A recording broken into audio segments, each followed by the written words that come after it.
Howdy, friends. It is Tuesday, February 17th, 2026. Hope your day is going well. The saying for today is, we cannot command the winds or still the waves, but we can adjust our sails and chart our course with wisdom and courage. Now, I've charted a lot of courses in my lifetime.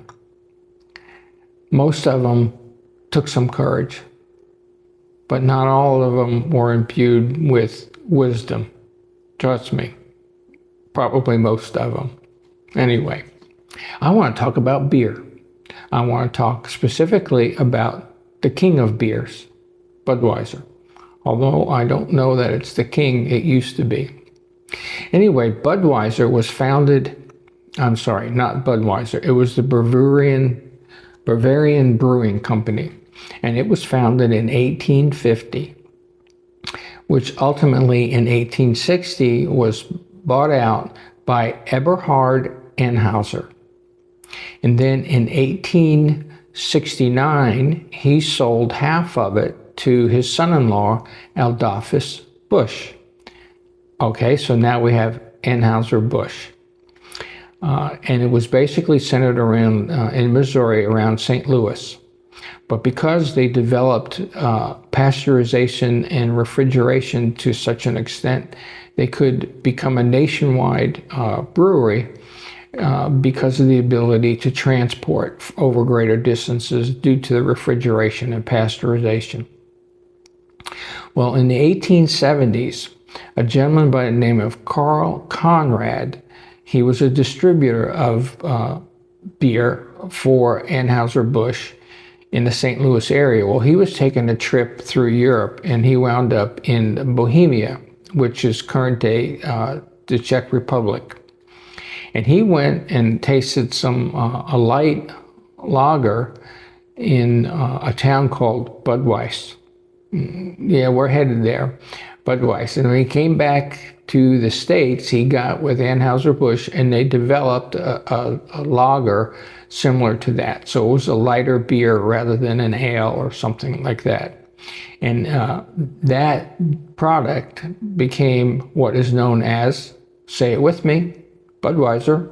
So that's the story of that. Okay, so what happened to Anheuser-Busch in the 1920s up till the beginning of the 1930s when there was prohibition, so no alcohol? So how does this mighty business stay afloat during that period?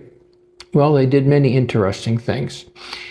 Because of their ability to refrigerate, they developed products like ice cream and frozen eggs. They would put eggs in 30-pound canisters and distribute it to commercial bakeries and stuff. So it was ice cream and frozen eggs.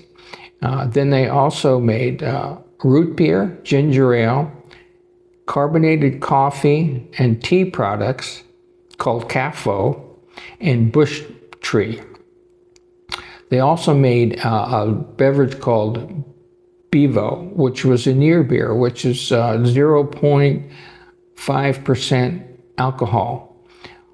So it looks like things go around, come around. I mean, aren't we now into carbonated coffee and carbonated tea products and no alcohol beer? I mean, that's become very popular. And there's quite a few in the past several years that have come out that are pretty darn good. So anyway, that's how they survived through the years of Prohibition and then gained strength.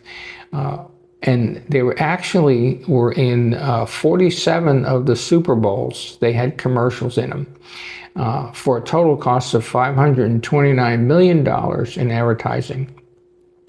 So that's the story of the king of beers. Well, here's another story for you. It's Tuesday. It's Dumb Criminal Day. And what we have is a 24-year-old man who missed his friends. And he got high one day, and I guess he was drinking, maybe smoking a little dope or whatever. And he got high all day, and he really missed his friends. So he decided he wanted to go visit them. Just so happened that they were in jail. So what he did is he went and he crashed his truck into the front door of the jail, and then got out and tried to climb over the fence and got tangled up in the razor wire.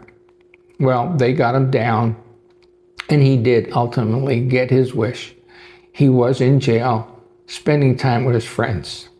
Hey, go out, make someone smile. Have a great day. Take care. Bye.